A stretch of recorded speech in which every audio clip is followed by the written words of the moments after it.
안녕하세요. 샬롬 라디오 청취자 여러분. 혹시 지금 이런 마음이 드시나요? 이 터널이 언제 끝날까? 하나님이 나를 잊으신 건 아닐까? 기도해도 응답이 없고 아무것도 변하지 않는데 계속 기다려야 하나? 아니면 모든 게 멈춘 것 같다. 앞으로 나아가지도 못하고 그렇다고 뒤로 물러날 수도 없다. 나는 지금 어디에 있는 걸까? 잠시 상상해 보세요. 끝없는 물 위에 떠있는 방주를. 창문 밖으로 보이는 것은 오직 물뿐입니다. 땅도 보이지 않고 산도 보이지 않고 하늘과 물의 경계만 있을 뿐입니다. 노아는 방주 안에서 150일을 기다렸습니다. 5개월 동안 아무 변화도 없었습니다. 하나님이 우리를 잊으신 걸까? 정말 물이 빠질까? 우리는 이곳에서 죽는 건 아닐까? 이런 생각들이 노아의 머릿속을 스쳐갔을 것입니다. 오늘 창세기 8장은 바로 그 기다림 이후의 이야기입니다.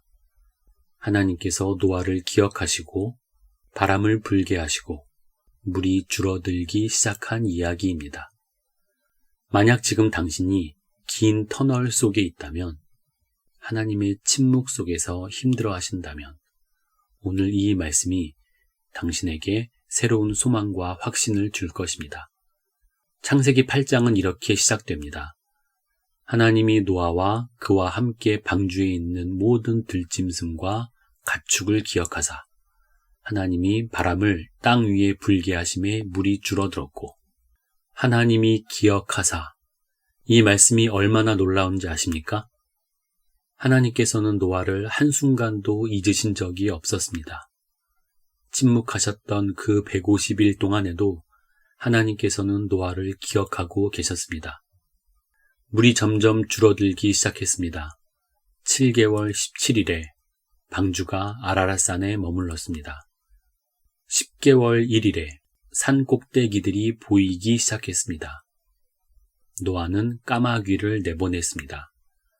그 후 비둘기를 내보냈는데 비둘기가 발붙일 곳을 찾지 못하고 돌아왔습니다. 7일을 더 기다린 후 다시 비둘기를 내보냈습니다. 이번에는 비둘기가 감람나무 새 잎사귀를 물고 돌아왔습니다. 노아는 물이 땅에서 줄어든 것을 알았습니다. 또 7일을 기다린 후 비둘기를 내보냈는데 이번에는 돌아오지 않았습니다.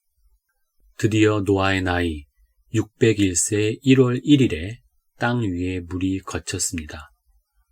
노아가 방주 뚜껑을 열고 본 땅은 말랐습니다.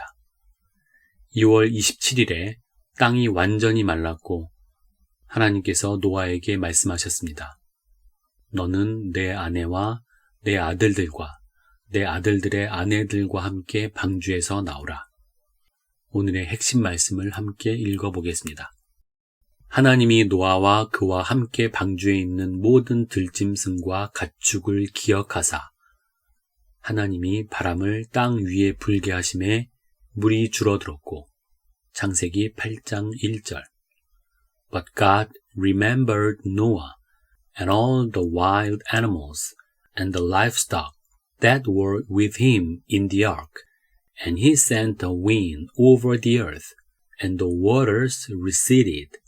Genesis 8:1.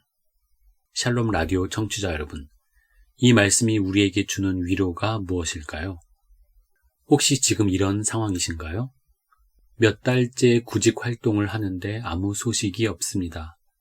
매일 기도하는데 병은 나아지지 않습니다. 관계 회복을 위해 애쓰는데 상대방은 변하지 않습니다. 사업이 어려운데 돌파구가 보이지 않습니다. 그 기다림 속에서 이런 생각이 듭니다. 하나님이 내 기도를 들으시기는 하는 걸까? 나를 잊으신 건 아닐까? 이 상황이 정말 변할까? 노아를 생각해 보세요. 150일 동안 방주 안에서 아무 변화도 보지 못했습니다.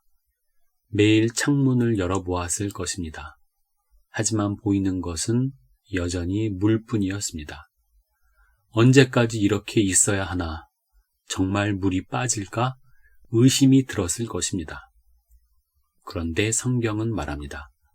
하나님이 노아를 기억하사. 하나님께서는 한순간도 노아를 잊으신 적이 없었습니다. 침묵하신 것처럼 보였던 그 150일 동안에도 하나님께서는 노아를 기억하고 계셨습니다. 그리고 하나님의 때가 되자 바람이 불기 시작했습니다. 물이 줄어들기 시작했습니다. 변화가 시작된 것입니다. 여러분, 하나님의 침묵은 하나님의 부재가 아닙니다.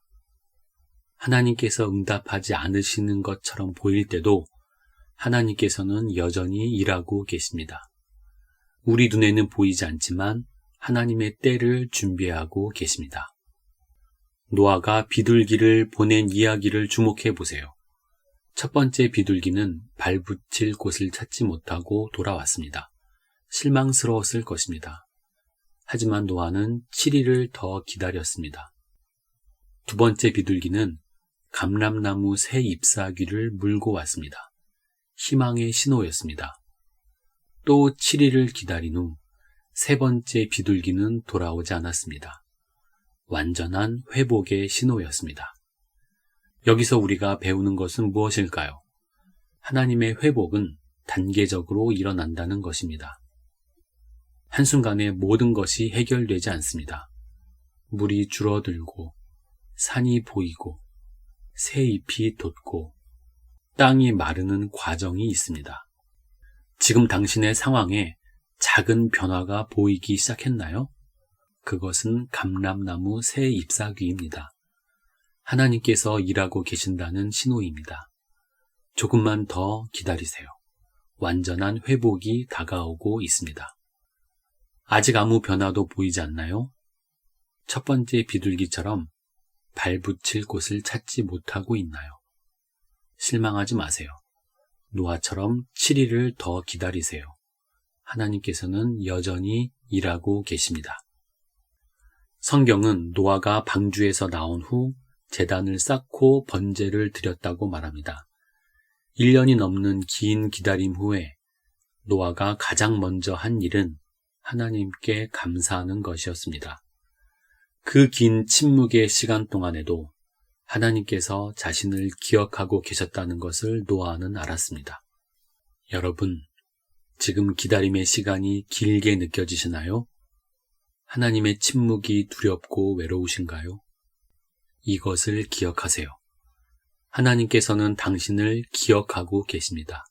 한순간도 잊으신 적이 없습니다. 지금 직장을 구하고 계신가요? 하나님께서 기억하고 계십니다. 병상에서 회복을 기다리고 계신가요?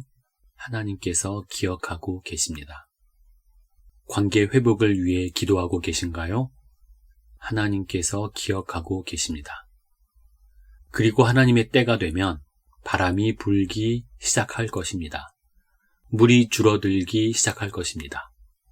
감람나무 새 잎사귀가 보일 것입니다.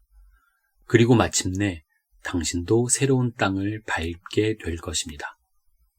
노아가 방주 뚜껑을 열고 마른 땅을 보았을 때의 그 감격을 상상해 보세요.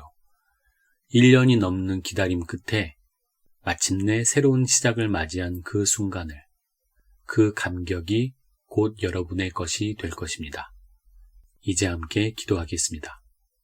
사랑의 하나님 아버지, 오늘 창세기 8장의 말씀을 통해 우리를 기억하시는 주님을 보게 하셔서 감사합니다. 지금 긴 터널 속에서 하나님의 침묵 가운데 힘들어하는 이들에게 주님께서 한순간도 우리를 잊지 않으셨음을 믿게 하여 주옵소서.